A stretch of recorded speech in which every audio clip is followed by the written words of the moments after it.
بسم اللہ الرحمن الرحیم، اللہ کے نام سے جو رحمان اور رحیم ہے۔ وَلَقَدْ يَسَّرْنَا الْقُرْآنَ لِلذِّكْرِ فَهَلْ مِن مُّدَّكِرٍ۔ ہم نے اس قرآن کو نصیحت کے لیے آسان ذریعہ بنا دیا ہے، پھر کیا ہے کوئی نصیحت قبول کرنے والا؟ یہ جو دوسرا قول ہے اس کو امام ابن جریر نے ترجیح دی ہے، اور وَاحْتَجُّوا بِأَحَادِيث، اس دوسرے قول کی ترجیح کی بنیاد وہ احادیث ہے کہ خود نبی کریم صلی اللہ علیہ وسلم سے یہ وضاحت احادیث صحیحہ کے اندر مروی ہے کہ یہ کون سا دن ہوگا۔ چنانچہ عمران ابن الحسین اور ابو سعید خدری رضی اللہ تعالی عنہما کی روایات میں یہ بات موجود ہے کہ اللہ تعالیٰ آدم علیہ السلام سے فرمائے گا قیامت میں کہ یا آدم، اے آدم، تو آدم علیہ السلام کہیں گے لبیک و سعدیک، میں حاضر ہوں۔ اللہ تعالیٰ فرمائے گا جہنم والوں کو اپنی اولاد میں سے علیحدہ کر دو۔ آدم علیہ السلام فرمائیں گے کہ جہنم والے کتنے ہیں؟ اللہ تعالیٰ فرمائے گا ہر 1000 میں سے 999۔ تو یہ پھر فرمایا کہ یہ وہ وقت ہوگا جس دن کے بچے بوڑھے ہو جائیں گے اور ہر حمل والی حمل ساقط کر دے گی، اور تم لوگوں کو نشے کی حالت میں دیکھو گے جبکہ وہ نشے میں نہیں ہوں گے، مگر خوف ہوگا جس سے وہ ایسے لگیں گے جسے وہ نشے میں ہیں۔ یہ تصریح اس حدیث میں موجود ہے کہ یہ وہ دن ہوگا۔ تو یہ تو لوگوں کے قبروں سے نکلنے کے بعد کا ذکر ہو رہا ہے۔ تو یہ مضمون صحابہ کرام پر بڑا سخت اور گراں گزرا۔ وہ آپ صلی اللہ علیہ وسلم کہنے لگے اللہ کے رسول ایسا پھر کون ہوگا جو بچے گا؟ آپ نے فرمایا خوش ہو جاؤ، یاجوج ماجوج ہزاروں میں ہوں گے، ہزاروں ان سے ہوں گے، اور بکثرت یاجوج ماجوج جہنم میں جائیں گے۔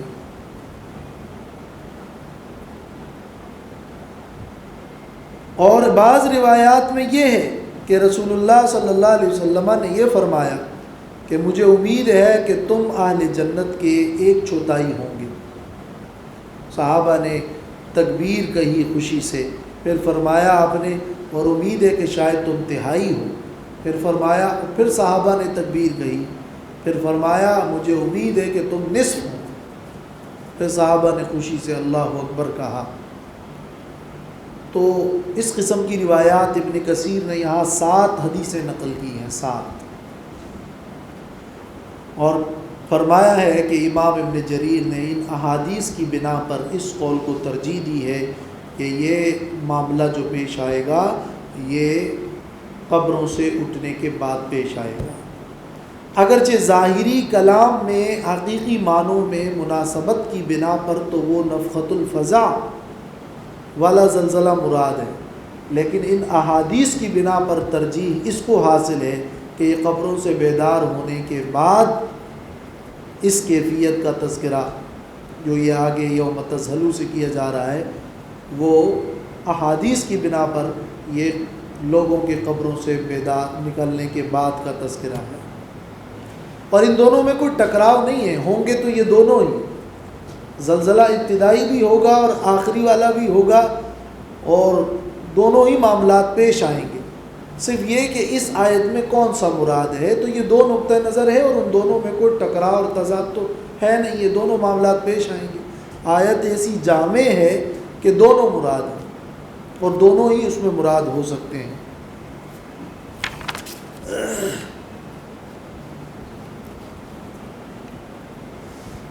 یوم ترونہا تذہل کل مرضعۃ عما ارضعت، جس دن کہ تم دیکھو گے اس زلزلے کو، تذہل تو حال یہ ہوگا کہ غافل ہو جائے گی کل مرضعۃ، ہر دودھ پلانے والی ماں، عما ارضعت، اس بچے سے جس کو وہ دودھ پلاتی ہو۔ عما ارضعت یعنی ما جو ہے یہ الذی کے معنی میں ہے، یعنی الذی ارضعتہ، یا یہ ما مصدریہ ہے، یعنی عما ارضعت عن ارضاعها، دودھ پلانے سے دودھ پلانے والی ماں غافل ہو جائے گی۔ وَتَضَعُ كُلُّ ذَاتِ حَمْلٍ حَمْلَهَا، اور ساقط کر دے گی ہر حمل والی حملها، اپنے حمل کو۔ یہاں ایک لفظ مرضعتن ہے، عربی میں مرضع یہ بھی کہتے ہیں دودھ پلانے والی ماں کو، اور مرضعتن یہ بھی دودھ پلانے والی عورت کو۔ دونوں میں فرق یہ ہے کہ عملی طور پر بالفعل دودھ پلانے والی کو مرضعہ کہتے ہیں، ایک ہے دودھ پلانے والی اور ایک ہے جس وقت دودھ پلا رہی ہو، عملی طور پر اس وقت اس کو مرضعہ کا لفظ کہا جاتا ہے۔ گویا کہ وہ دودھ پلانے والی صرف یہ نہیں کہ وہ دودھ پلانے والی تھی تو غافل ہوگی، بلکہ دودھ پلاتے وقت ہی غافل ہو جائے گی، وہ ایسی سخت قسم کی وحشت ہوگی۔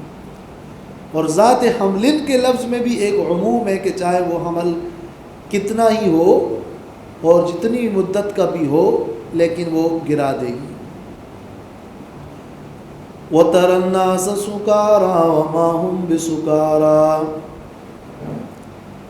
اور آپ دیکھیں گے لوگوں کو، یہ ہر مخاطب سے کہا جا رہا ہے، اے سننے والے، اے مخاطب، اے سامع، آپ دیکھیں گے لوگوں کو سکارا کہ وہ نشے میں ہوں گے، وما ہم بسکارا، اور وہ نشے میں نہیں ہوں گے، یعنی وہ ان کی کیفیت تو نشے والی ہوگی لیکن یہ نشہ خوف کا ہوگا۔ وما ہم بسکارا، حقیقت میں وہ شراب کے کسی نشے میں نہیں ہوں گے۔ تو تری الناس سکارا علی التشبیہ، تشبیہ کے انداز میں فرمایا کہ لوگ ایسے ہوں گے جیسے انہوں نے کوئی نشہ کیا اور مدہوش ہوں گے، لیکن وما ہم بسکارا علی الحقیقت من الخمر، شراب پینے کی وجہ سے حقیقت میں وہ نشے میں نہیں ہوں گے، بلکہ وہ خوف کی وجہ سے یہ کیفیت ہوگی۔ وَلَٰكِنَّ عَذَابَ اللَّهِ شَدِيدٌ، لیکن اللہ کا عذاب بڑا سخت ہوگا، جس کی خوف اور ہیبت سے ان کی کیفیت یہ ہوگی۔ یوم ترونہا کے اندر جمع کا انداز ہے، جس دن کے تم دیکھو گے اس زلزلے کو، اور وہ تری الناس میں واحد کا انداز ہے کہ آپ دیکھیں گے لوگوں کو، اس لیے کہ وہاں ترونہا میں زلزلے کا ذکر ہے، عموم مقصد ہے کہ پورے عموم زلزلے کو تم سب لوگ دیکھو گے، اور سکارا میں تو ہر فرد کو دیکھا جائے گا کہ ایک ایک فرد اس میں گویا کہ نشے کے اندر مدہوش ہوگا، تو وہاں انداز جو ہے وہ ترا اور واحد کا زیادہ مناسب تھا۔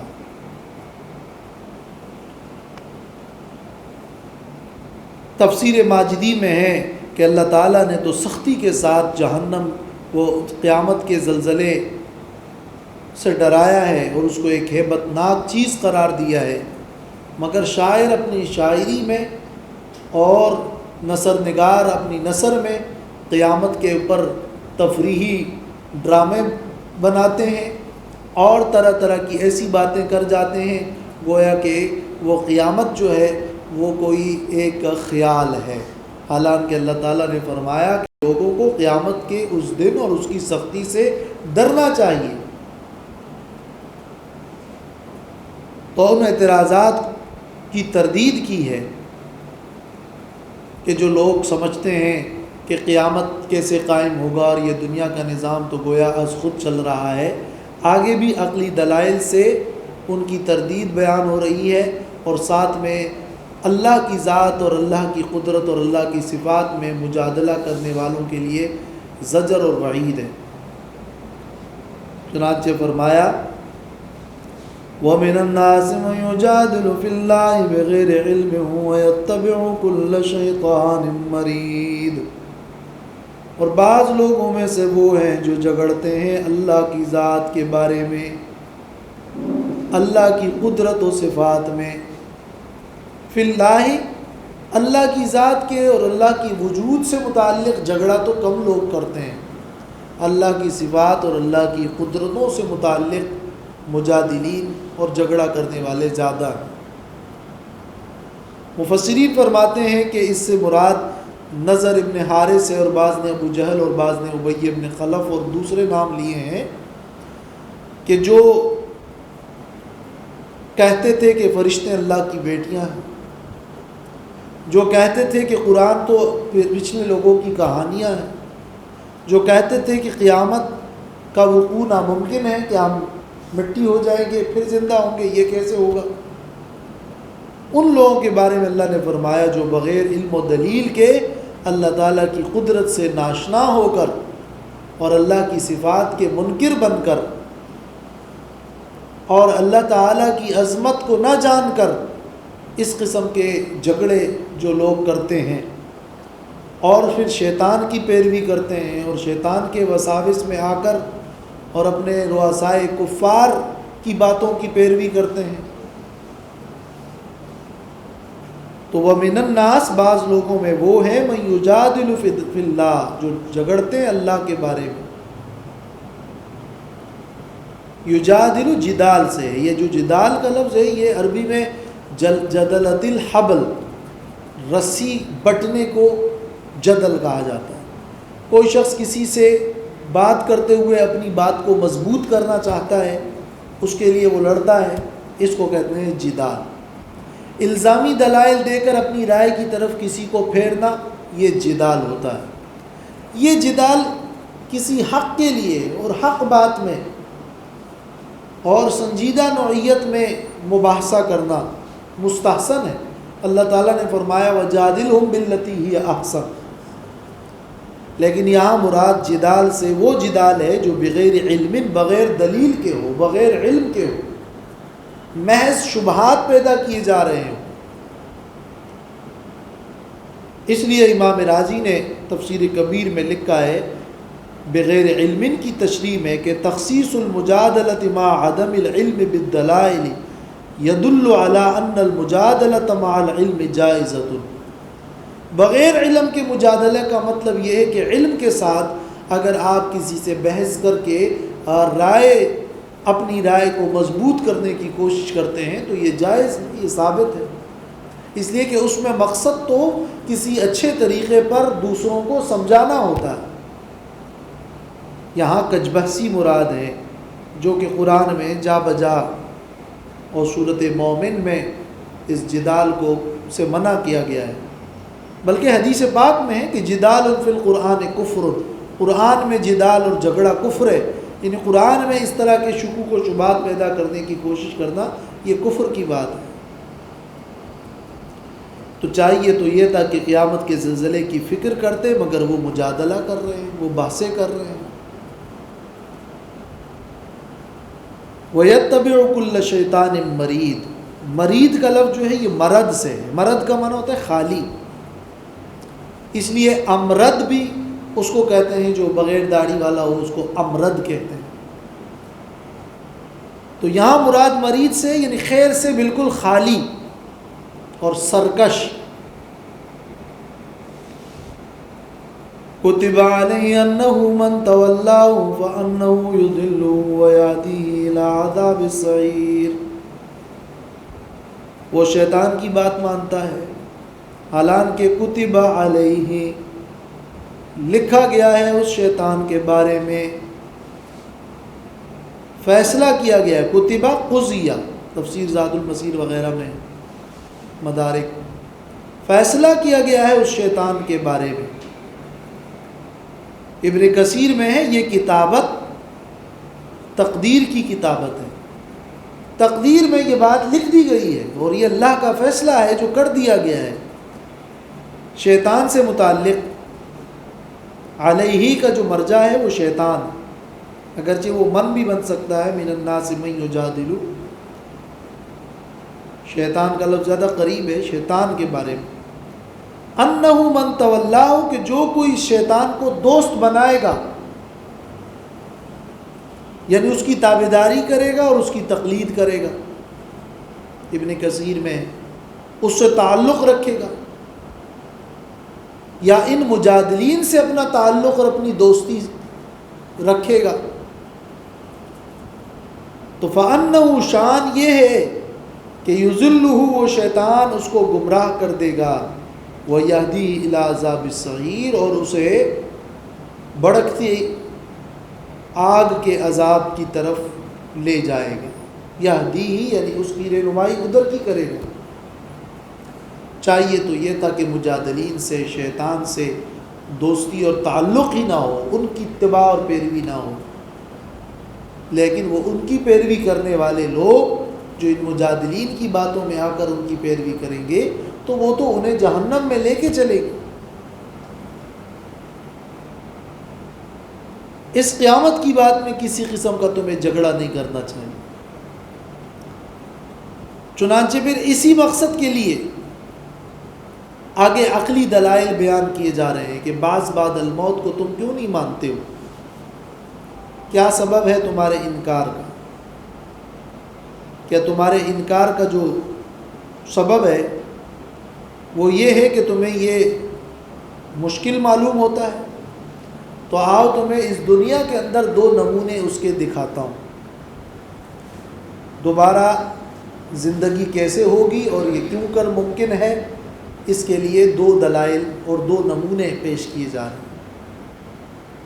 انسان خود کیسے پیدا ہوا اس کا نمونہ ذکر ہو رہا ہے۔ یا ایھا الناس ان کنتم فی ریب من البعث، اے لوگو اگر ہو تم شک میں من البعث دوبارہ اٹھنے سے، بعض بعد الموت موت کے بعد دوبارہ تمہارا اٹھنا ہے، اگر اس بعض بعد الموت سے تم شک میں ہو تو غور کرو، فَإِنَّا خَلَقْنَاكُمْ یعنی فَانظُرُوا پس دیکھو اور غور کرو ان دلائل پر، اِنَّا خَلَقْنَاكُمْ مِن تُرَابٍ کہ بے شک ہم نے تمہیں پیدا کیا ہے من ترابٍ مٹی سے، تمہیں مٹی سے پیدا کیا ہے، کہ تمہارے جد امجد آدم علیہ السلام کو مٹی سے پیدا کیا، یا تمہیں مٹی سے پیدا کیا ہے، یعنی ہر انسان کو اللہ نے پیدا کیا نطفے سے، اور نطفہ بنا ہے غذا سے، اور غذا بنی ہے زمین سے، تو حاصل یہی زمینی چیزیں ہیں اور زمین ہی ہے، تراب ہی ہے، وہ اس کا مادہ اولا ہے۔ ثم من نطفۃ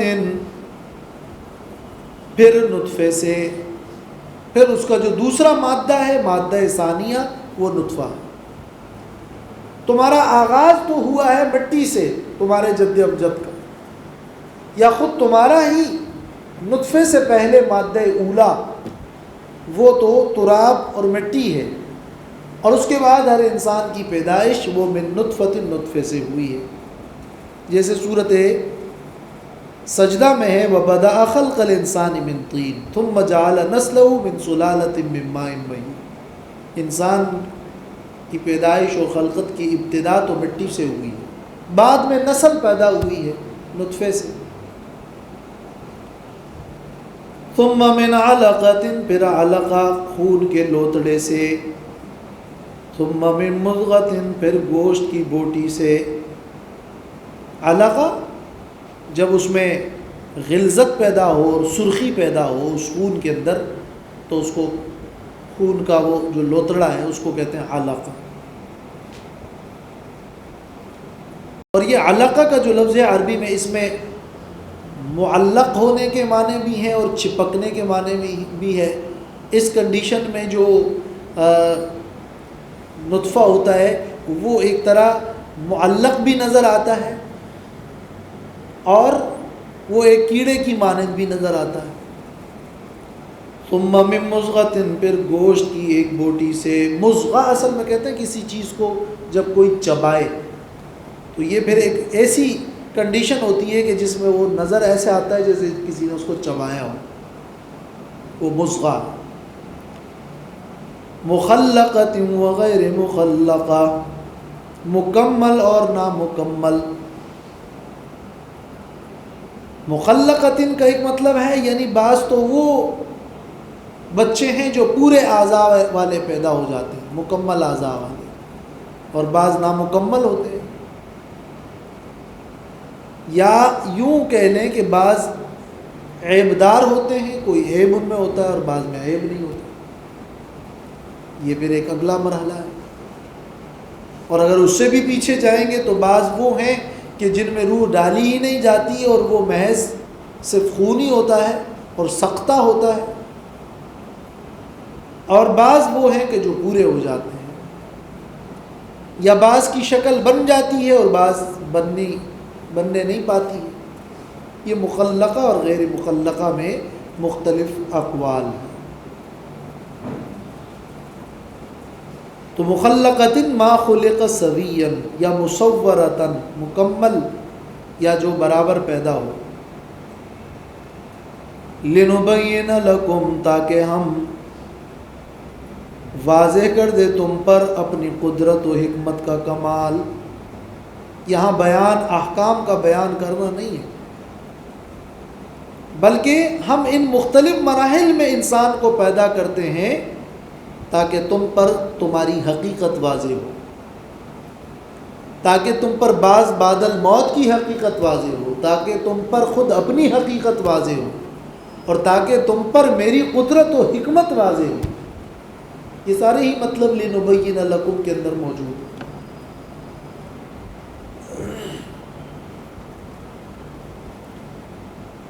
وَنُقِرُّ فِي الْأَرْحَامِ مَا نَشَاءُ، اور ہم ٹھہرائے رکھتے ہیں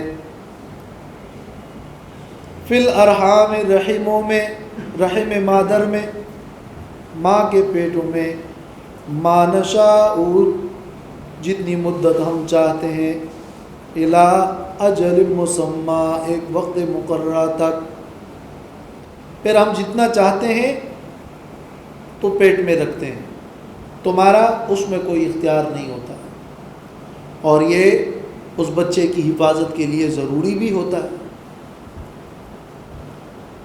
ثم نخرجکم طفلا، پھر ہم تمہیں نکالتے ہیں بچے کی صورت میں۔ طفلا واحد ہے لیکن یہاں مفہوم جمع کا ہے، یا تو جنس ہے یا عرب کے لوگ کبھی واحد کو جمع کے معنی میں استعمال کرتے ہیں، جیسے والملائکۃ بعد ذلک ظہیر، ظہیر وہاں واحد ہے اور ملائکہ جمع ہے، تو اس طرح کے استعمالات عربی میں ہے۔ یا تم میں سے ہر ایک کو گویا ہم بچہ بنا کر پیدا کرتے ہیں، تو بے اعتبار ہر ایک کے طفلہ واحد ہے۔ ثم لتبلغوا اشدکم، پھر وہ اللہ تمہیں پالتا ہے، پھر ہم تمہیں پالتے ہیں تاکہ تم پہنچو اپنی جوانی تک۔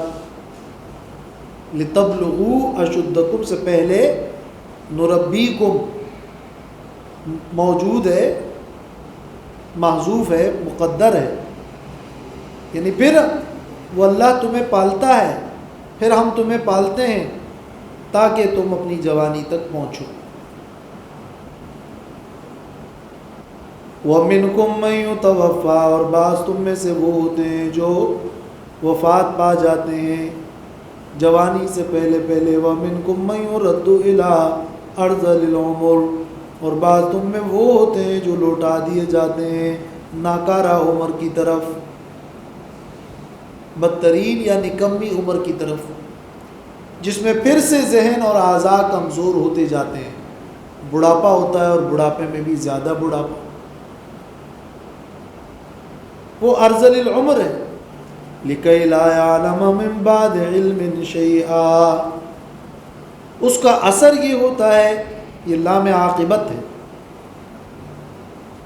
کہ وہ نہیں جانتا جاننے کے بعد کچھ، یعنی باوجود اس کے کہ وہ پہلے بڑا عاقل تھا لیکن پھر اس کی عقل میں کمی آتی رہی، یہاں تک کہ اب وہ اس کنڈیشن میں ہو گیا کہ بہت ساری باتیں اب وہ بھول گیا، بڑھاپے میں بھول گیا، کچھ چیزیں وہ جانتا ہے۔ بالکل لا یعلم کہنے میں ایک مقصد یہ مبالغہ ہے کہ گویا وہ بالکل نہیں جانتا، اور یا ایسی کنڈیشن تک بھی پہنچ جاتا ہے کہ پھر ان کو کچھ نہیں پتہ ہوتا۔ یہ ارذل العمر ہے، جس سے حدیث میں پناہی بھی مانگی گئی ہے کہ اللہم انی اعوذ بک من البخل واعوذ بک من الجبن واعوذ بک من ان ارد الی ارذل العمر، کہ اللہ میں تجھ سے پناہی چاہتا ہوں کہ ارذل العمر اور ناکارہ عمر تک پہنچوں۔ یہاں اس میں ارذل العمر میں ایک تو وہ صرف بڑھاپا بھی، جو ابتدائی بڑھاپا ہے وہ بھی شامل ہے، اور اس کی جو انتہا ہے وہ بالکل وہ ناکارہ اور بدترین عمر ہے، وہ تو پھر ارذل العمر ہے۔ بعض سلف سے اس کی عمر بھی مروی ہے کہ بعض نے 75 سال یا بعض نے 90 سال یا بعض نے 80 سال، مگر وہ صرف بطور مثال ہے۔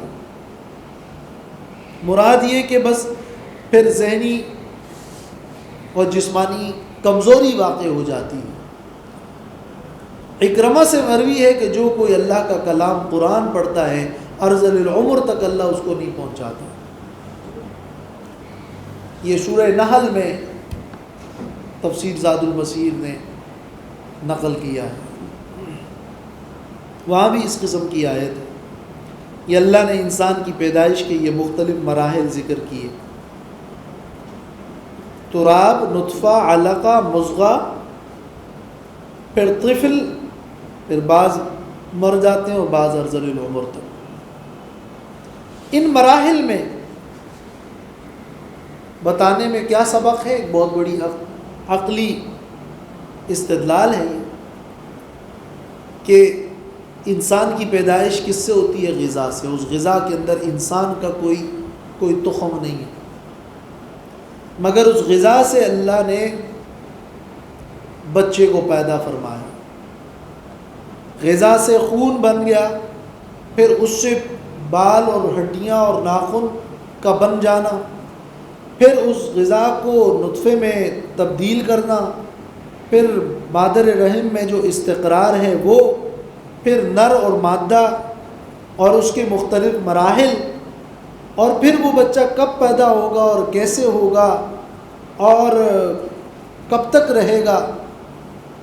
تو کیا یہ سب کچھ کسی بے علم اور بے ارادہ اور بے حکمت فطرت نے کیا ہے؟ اور کوئی ایسی طاقت نہیں ہے جو باحکمت ہے، جو باعلم ہے، جو قدرت رکھتا ہے؟ تو ایک تو اس سے اللہ کی قدرت معلوم ہو رہی ہے، اور دوم اس سے بعض بعد الموت کا عقیدہ بھی بن رہا ہے، پیدا ہو رہا ہے،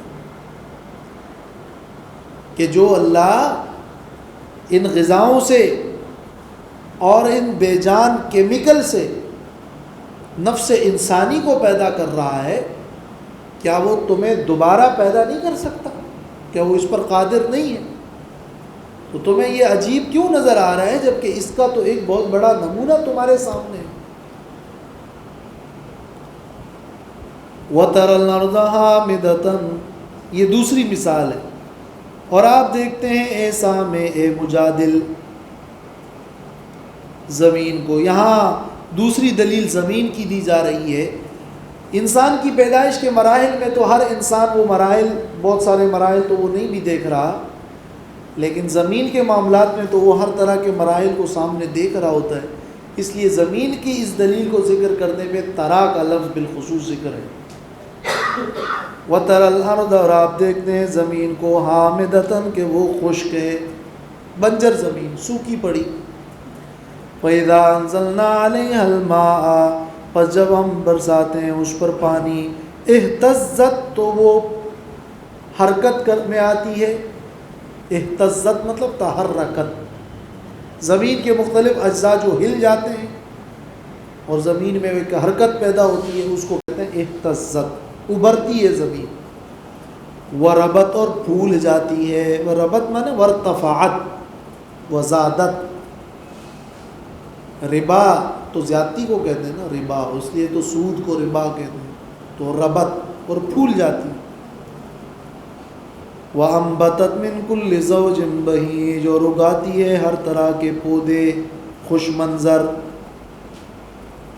زوجن سے یہاں مراد کیا ہے؟ نباتات اور پودے۔ ان کو بھی زوج اس لیے کہا کہ اس میں بھی نر و مادہ ہے، اور اس لیے بھی کہ اس میں مختلف اقسام بھی ہیں۔ اور بہیج کا مطلب ہے یعنی حسن منظر اور خوشبودار، اچھے منظر والا۔ تو کیا یہ بھی دلیل نہیں ہے اس بات کی کہ تم دیکھتے ہو کہ ایک خشک زمین پڑی ہے اور اسی میں سے پھر تمہارے سامنے ایک سرسبز و شاداب لہلہاتی کھیت موجود ہے؟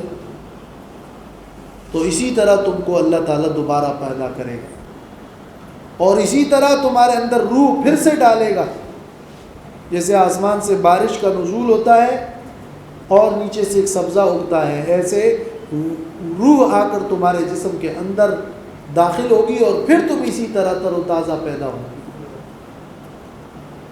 ذالک بأن اللہ هو الحق، یہ مذکورہ دلائل اس لیے کہ بے شک اللہ حق ہے، وَأَنَّهُ يُحْيِي الْمَوْتَى، اور بے شک وہ اللہ زندہ کرے گا مردوں کو، وَأَنَّهُ عَلَى كُلِّ شَيْءٍ قَدِيرٌ، اور بے شک وہ اللہ ہر چیز پر قدرت والا ہے، وَأَنَّ السَّاعَةَ آتِيَةٌ، اور بے شک قیامت آنے والی ہے، لَا رَيْبَ فِيهَا، کہ جس میں کوئی شک نہیں، وَأَنَّ اللَّهَ يَبْعَثُ مَنْ فِي الْقُبُورِ، اور بے شک اللہ اٹھائے گا ان کو جو قبروں میں ہیں۔ یہ 5 باتیں ثابت کرنے کے لیے اللہ نے یہ 2 مثالیں اور 2 نمونے بیان کر دیے۔ ان اللہ هو الحق، یہ اللہ کا کمال ذاتی جو ثابت ہو رہا ہے ان دلائل سے۔ انہ یحیی الموتى، یہ اللہ کا کمال فعلی ہے کہ اللہ کا یہ فعل دیکھو کہ مردوں کو زندہ کرے گا۔ وَأَنَّهُ عَلَى كُلِّ شَيْءٍ قَدِيرٌ، یہ اللہ کے کمال وصفی ہے کہ اس کی صفت یہ ہے کہ وہ قدرت والا ہے، کمال ذاتی اور کمال فعلی اور کمال وصفی۔ اور یہ آگے پھر اسی پر تفریع اور تشریح ہے جس کا تعلق ان زلزلۃ الساعۃ شیء عظیم سے بھی ہے۔ اللہ تعالیٰ سمجھنے اور عمل کی توفیق۔